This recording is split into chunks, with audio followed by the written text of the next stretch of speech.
Welcome back, everybody, to another live and amplified Indie Fusion podcast. I'm your host, Tom Quiet. We have a very special guest joining us. I think you might be our first guest from New Hampshire. I have to go back and check the tape on that, but we have Malachi Gagnon. How's it going today, man? Good. How you doing?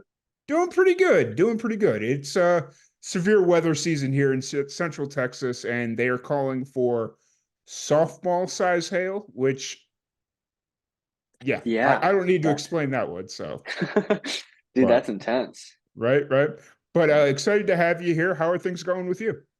Great. How you doing? I'm doing pretty good. I'm doing pretty good. Um, so you're based out of New Hampshire. You got a new song dropping here at the end of the month on my birthday, actually. I just kind of put two and two together on that one, so That's that's awesome. exciting. Um, so you're born and raised in New Hampshire, and then you relocated to Tampa, and now you're back in New Hampshire. Is that Yes, sir. I was born here. I was born in Dover, New Hampshire. okay? And then I moved out to Tampa, Florida. I think 6-ish years ago. And yeah, we're back. Gotcha. So growing up in New Hampshire, who introduced you to music? Was that something like you found on your own? Was it your parents, family, friends? How's that kind of come Yeah, into play? I've always appreciated music. I've always like loved listening to it, just as a kid. And then when I was 12, I was kind of just like hanging out bored during COVID. I was watching a show on Disney Channel called Austin and Ally, and I saw Austin on there. I was like, I could dye my hair and play the guitar. Then I get girls. And so I was like, let's do it. So I didn't dye my hair, but I did pick up a little like plastic guitar that I had and I started learning. And then, a couple weeks later, we had some friends over and we did like a talent show. And I was like, what else am I gonna do? So I just grabbed like a karaoke machine and started singing "You're the Reason" by Caleb Scott. Okay. And my family was like, "Whoa!" And I was like, "What?" And they were like, "You can actually sing." So I decided to, dive deeper into guitar. I started having them video me doing covers of different songs, and yeah, I just started growing my talent. I was surrounded. I grew up in church, and so I was surrounded by a bunch of wonderful musicians, and so it was really easy to get into it and stay into it. Right. The using the phrase "you can actually sing" always seems like the weirdest compliment. It's almost like, was that meant it as a genuine compliment, or that was kind of Yeah, it could be taken I like either way. It's like, I don't no, know. yeah, I had never sung in front of anybody before Yeah, because I had always like sung, in the shower and in the yeah. car when you're drowned out by everyone else.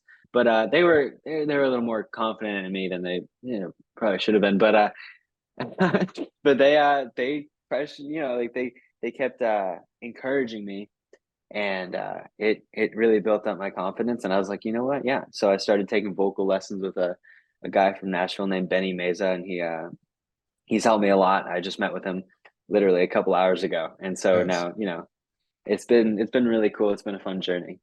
Nice. So you picked up playing music in during the pandemic. Was that, do you think it was easier or harder for you to learn how to play, or like just learning the aesthetics of playing music during the pandemic? Just because, like, obviously, under the circumstances, it's very isolating. Do you think that's what you needed to learn how to play music, or do you think it kind of hindered you in a certain kind of way? No, it definitely helped. Kind of like I was so bored, and I was like, you can't go out and do stuff. It's either sit outside or you sit inside and play guitar. Okay. And it's a good alternative to sitting on technology and stuff. And so I was like, you know what? Heck yeah, I'm gonna do this. And Nice. so it was a good motivator. It was kind of like pick up a new hobby while we're all stuck inside. Okay. So it was cool. Yeah. Nice. Is so when during those early stages, what music were you playing? Like, what covers were you learning, or what were you Yeah, it learning to play? was it was mostly country music, and then I would kind of do like if someone requested a pop song that's like Mm. hitting right around then, I would be like, okay, yeah, I can do that one. But it was mostly country music.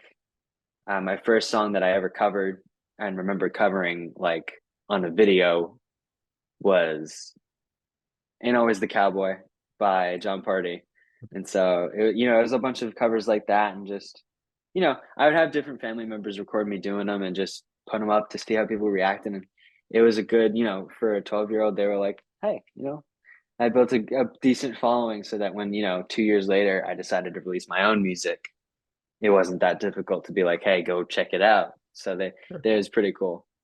What was the moment that you decided to start releasing your own music? Was it just like the inevitable process, or was there like a specific moment that was like, hey, I need to start releasing my own stuff? I kind of got more confident in writing and stuff, and so I Mm. was like, right, I had always kind of like written since I started playing guitar, and it was like, little songs here and there, like writing. And I started writing more serious, like actual songs, Yeah. really. And I was kind of like growing my confidence in that, and it was like we got to the point where I was like playing this song for my dad, and he's like, he was like wicked confident. He's like, dude, you could, put that on. Like, it got me excited. And I was like, you know what? Yeah. So we found a studio in Clearwater, Florida. Hmm. We worked with a guy named Spencer Bradham, and been working with him ever since, 2 years. And it Nice. was kind of like that moment where, everyone around me is like wicked confident, like, dude, put that out. And I'm like, you know what? Let's do it. And so, it was kind of like not on the moment, but a little spontaneous, kind of like jump into it. I had always thought like it'd be cool to put out my own music, but it never really like fully crossed my mind until around then. Right, for sure. And being because at that time you were in Tampa or in the Tampa area, and actually that area has a really cool music scene, just kind of in general. Like it's a little unassuming, but you go like so I lived in Tallahassee for a couple of years and I would come down to Tampa Bay, um, or no, I guess technically it was St. Pete. I'd come down for the Gasparilla Music Festival, and do like media coverage and stuff like that, Mm. and just seeing all the local music, like this big music festival, and it's built off the backs of like local musicians. Like 70% of the lineup is all musicians from like that area. And it's like, wow, I would have never expected Tampa Bay to have a scene like this. Yeah, it's really cool because like basically everywhere you go, Right. like any restaurant or any, you know, public place, there's always some stage on the Yeah. weekend, like someone's playing music. And so Right. it is really cool and like unassuming, but like you said, it's great. Yeah. Yeah, for sure. For sure. So when you decided to start releasing music, you said you recorded in Clearwater. That what is that like Yeah. 10 minutes from Tampa or not quite? It's yeah, it's probably like 30 minutes from Tampa. It's Gotcha. more like, across the bridges and stuff. But Fair. yeah, it's a beach Got it. kind of strip area. Gotcha. How did you kind of go through the process of selecting a studio? Was it somebody you just kind of knew, or did you actually have to like look doing research? No, I did a lot of research and I looked at like, the better studios in the area, and we kind of looked at a few online, and then the first one we decided to visit and listen to was that one. And it was actually a really good choice to Okay. stick with that one because we've grown good relationships there, and it's been there since the beginning. So Nice, nice.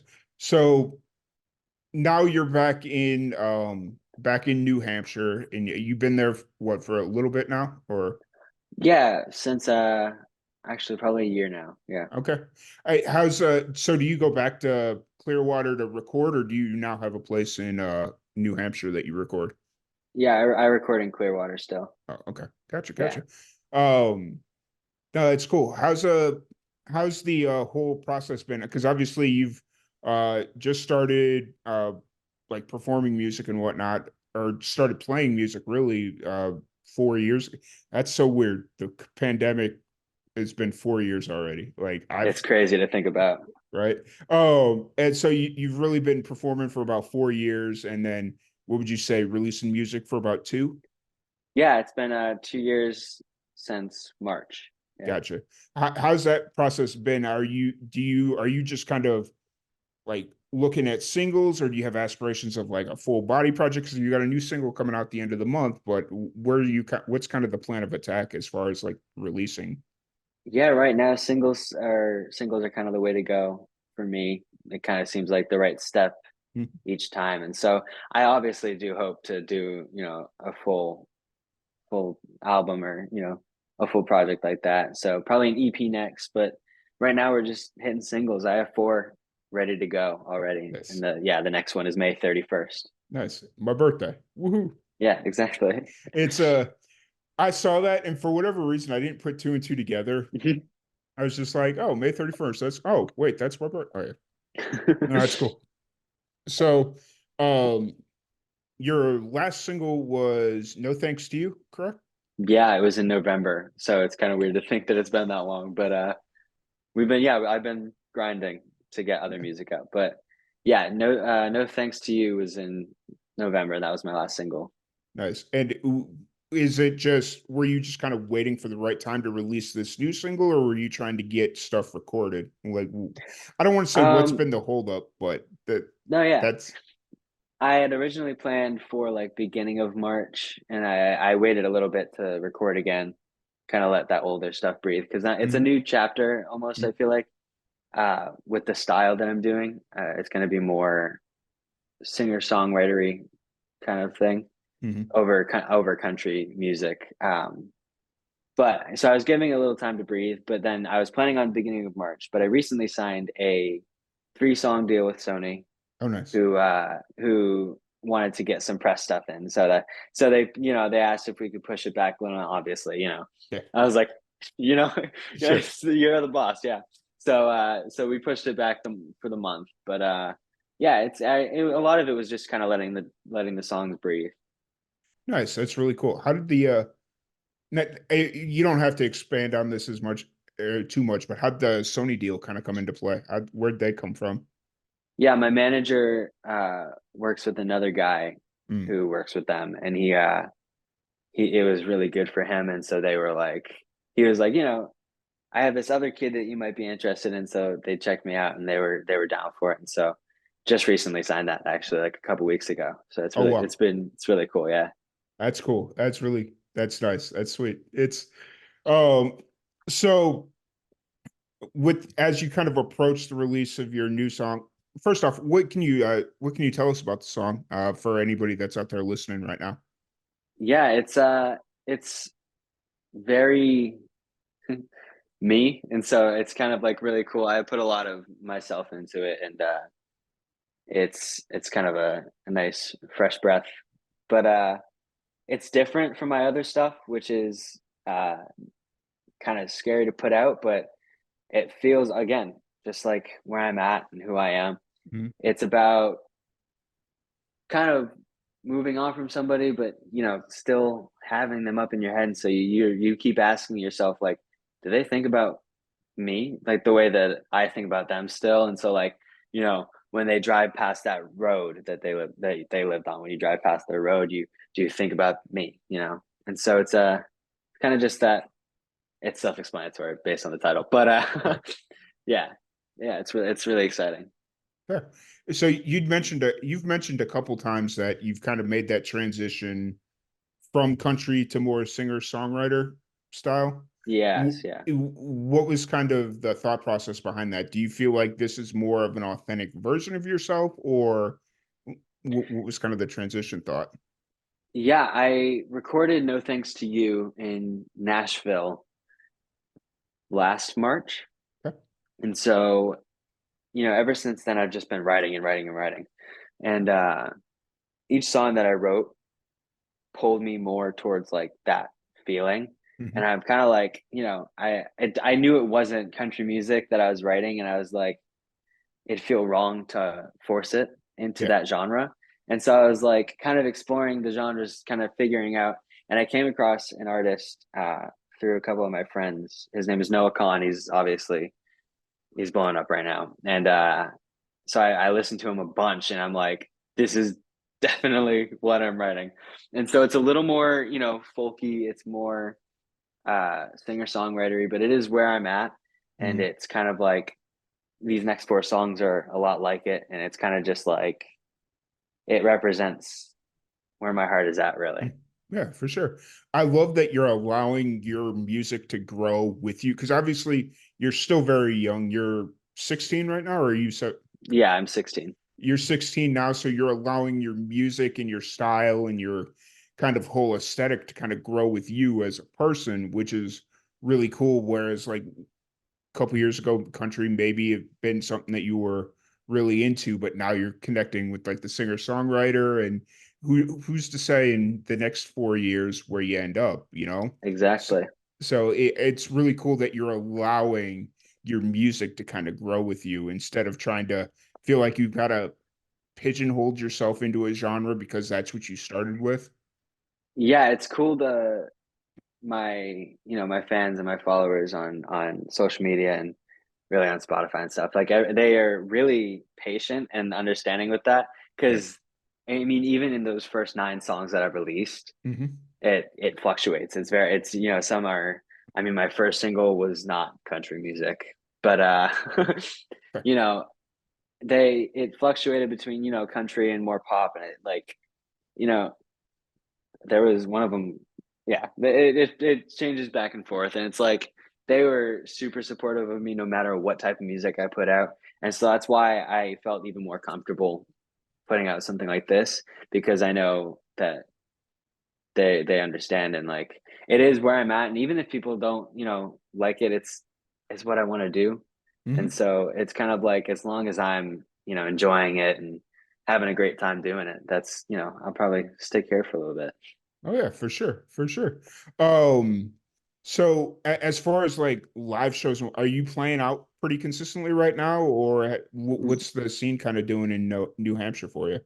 Yeah, right now, just because of school and recording and stuff, Mm, I've kind of taken a minute.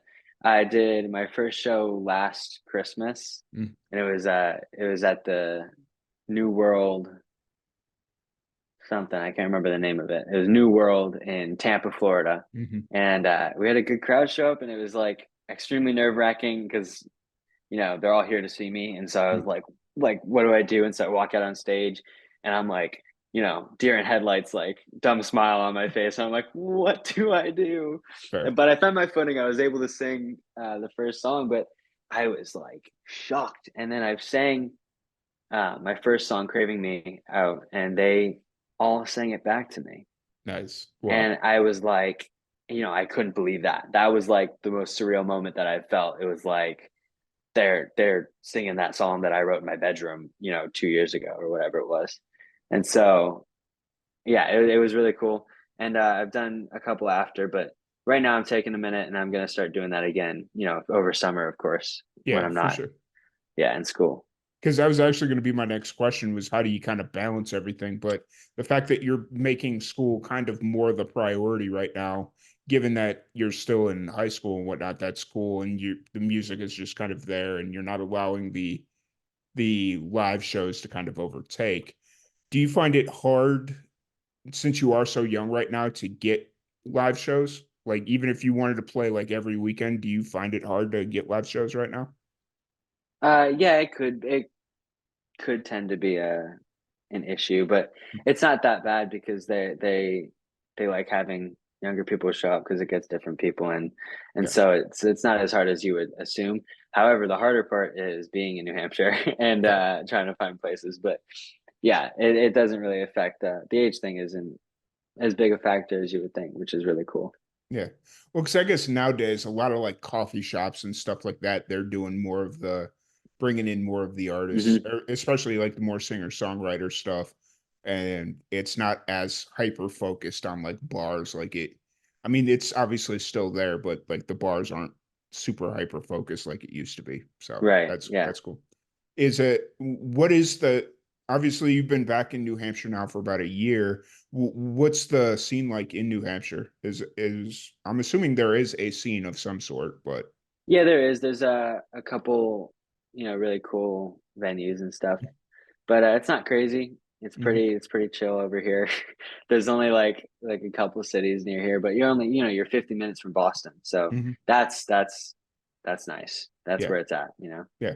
And I think that's like the underrated part of especially being up and down the East Coast, like what it 3 hours you can pretty much be to any major city you want to be up and down the East Coast. So Yeah, I'm like dead center of New Hampshire, so like an hour each direction gets me somewhere new. So it's really like a different state, or I yeah, mean, 2 hours north, and I can be in a different country. So it's yep. really it is a really cool small area, but really, nice. Yeah, for sure, for sure. So where are you kind of at in the process right now creatively? Are you, obviously you said you've got four singles kind of that are ready to go, but are you hmm writing right now, or are you looking at the next recording set? Where are you kind of at creatively right now? I'm writing. I'm in a season of writing for sure. I mean, I'm constantly sitting on my guitar in my bed, just writing a song. Yeah. And but right now, yeah, I'm writing for sure. What's that process been like for you recently, ever since you kind of made this transition away from country to a more hmm singer-songwriter feel for you? Yeah, it's a little more freeing almost because I feel like I don't feel as constrained to a genre, and so I can kind of like move however I really want to. Mm, And so if I want to make it, I just a song about anything. I feel very comfortable. nice. I'm waiting for the day, like 10 years down the line, where you just decide to make a complete left turn and you have like a heavy metal album out or something. Like you just decide one, Honestly, we could get there. You never know. right? You Yeah. know, like I mean, in the day where you've got like Dave Grohl doing Bee Gees covers and stuff like that, it's like anything's possible this day and Anything can age, happen. right? Yeah, I respect any form of music because I think, to somebody it's their favorite song. So, Right. Yeah, absolutely. So kind of outside of music, what do you like to do outside of music to kind of decompress and all that stuff? a lot of what I do is centered around music. So that's Okay. tough. It's, my free time is playing my guitar. But I do, I like hanging out with my friends, obviously. School takes up a lot of time. But I I collect records Okay. and comic books. Yeah. Nice. I love to, go to sometimes different like thrift shops or just like old record stores. They have a Yeah, bunch of them, and it's that's kind of like my pastime. nice. I started getting into record collecting when I was living in Tallahassee because we had a couple of different record shops. But since I've been out here to Texas, it's like a 2-hour drive to go to like I don't want to say a good record shop, but like some of the more vintage stuff where you're gonna Yeah. get like original pressings. 'Cause, like we got a place here in town, but I think for the most part it's all like repress or like newer stuff. But if I hmm want to go get like original stuff, I've got to go out a little bit of ways. And it's just I'm not gonna drive 2 hours to take a gamble Yeah. on if I find something I want or not. So, you know, Yeah. That makes it tough. right. And so, but what's the like what kind of records are you just like collecting whatever intrigues you, or is it yeah, Yeah, I have a lot of like whatever I'm listening to right now. And then my friend Walt, he's 40. He's my dad's like best friend, but mm, he's also into that stuff. And mhm, so we kind of like throw records at like, oh, look what I found, and like share that stuff. And so we get like even old stuff that we've never even heard of. And like yes, 90% of the population has no clue who he is, but it's someone put it in a Goodwill bin. And so we're like, dude, it's so cool. But yeah, it's mostly just, stuff I'm into now or like older stuff that I find, yeah, but it's more casual. right. I got a call from my buddy a while back. He worked it's the place that I went to a lot down in Tallahassee. He was like, "Hey man, we're clearing out a bunch of our vinyl, like just the stuff that we've been sitting on for a while. Do you want me to pull anything or do you want me to like send you anything?" And I was like, "Yeah, let me know what you got." And it was like 800 copies of like Barbara Streisand. And I was just like, I'm good. Like, I don't, Yeah. you made it seem like there was going to be a bunch of different stuff in there that just you could sell. But when it's like 800 copies of Barbara Streisand, it's like, You I'm could, good. take a couple hundred or so. Right. Right. Right. So, no, that's cool. I'm glad that you're into the vinyl stuff because I feel like that's making a comeback. Well, It not is for feel sure. like, but it is. Yeah. Do you have Yeah, aspirations of printing your own? yes. Yeah. Yeah. That's like that's one of my dreams is to like I have actually my first two singles on vinyl. We Mhm. only made, you know, I think like one. It was for my parents. They're like because I started back then and I was like it is kind of cool to be like, showing my record Yeah. collection. I'm like, oh yeah, that's Zach Bryan and that's little old me right there. Yeah. But But yeah, that would be really cool, is to have like an album that I put out on vinyl. Nice. Have you seen some of these service? There's some companies, I think there's one in New York that they'll do like a live recording straight to vinyl. I have never seen that, but that sounds amazing. Yeah. It they use it kind of like, I think they do it like kind of like a fundraiser thing. So they take pre-orders. So you pre-order, you send out the link, and then if people want it, they pre-order it, and then you go in and record it, and then they just duplicate it for how many ever copies. And it's actually really cool because you end up getting like a limited press because they won't print anymore. Like if you Mhm. have 400 people that pre-order, they're only going to print 400. That's all Yeah, it's going to be. So it's actually kind of cool. And I wish I could remember the name of the company off the top of my head, but that's really cool. I'll send it your way if it comes to me Yeah, here. No, it's cool. Um, so what's kind of the plan going into the rest of the summer? yeah. I'm just gonna hang out, write a lot, of course. Nice. Um, yeah, just do teenager things. Really, Yeah. I like living, and so Okay. that's kind of like cool. I want to Nice. I want to go to college and stuff. So that's in a year now. I'll be over there.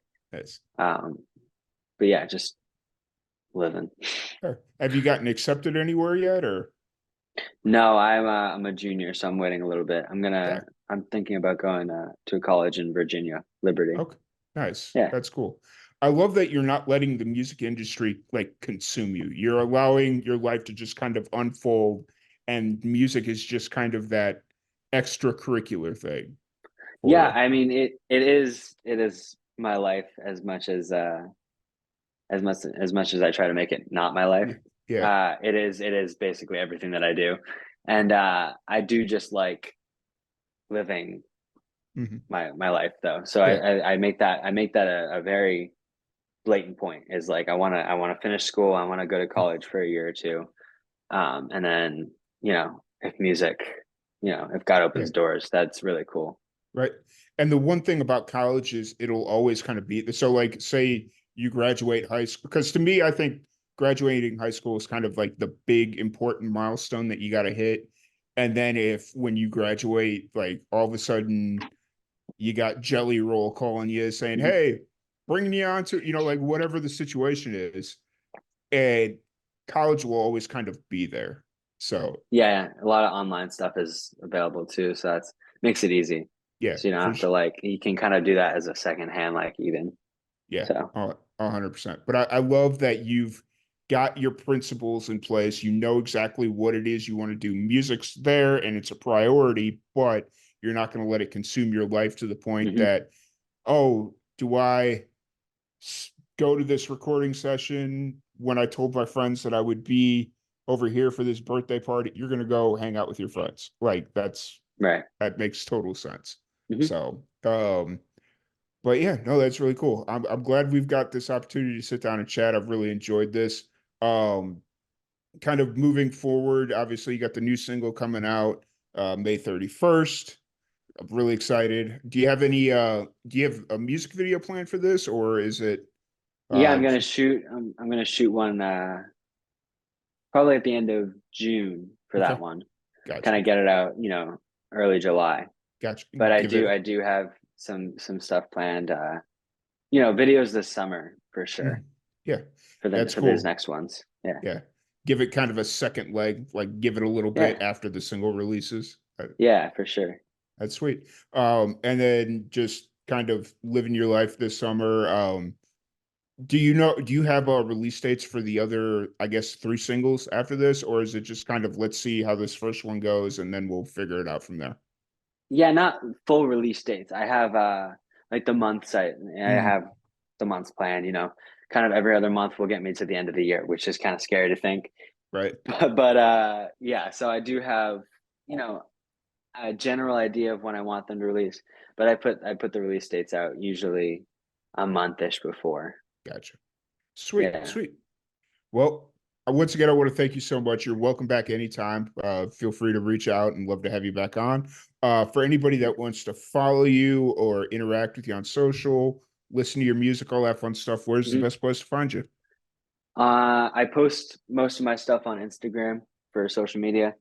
So that's Malachi Gagnon Music. And then same on TikTok. I just post less. And then Spotify, Apple Music, YouTube, all of that good stuff is Malachi Gagnon. So Nice.